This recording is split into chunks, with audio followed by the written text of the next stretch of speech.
Hi guys, I am Vince Malagamba from Dash 11. I will choose the case of GR number 165389 for 5 reasons. 1.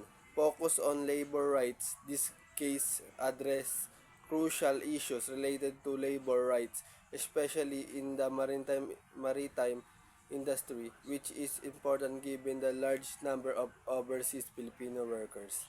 2. Setting legal precedents. Supreme Court rulings can establish significant legal precedents that influence future cases and the interpretation of labor laws. 3. Complex nature of employment contracts.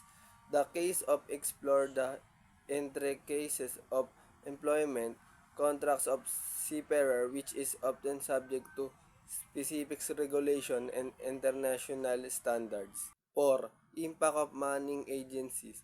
It provides insight into the responsibilities and liabilities of manning agencies, highlighting their role in safeguarding worker rights and ensuring adherence to labor laws. 5.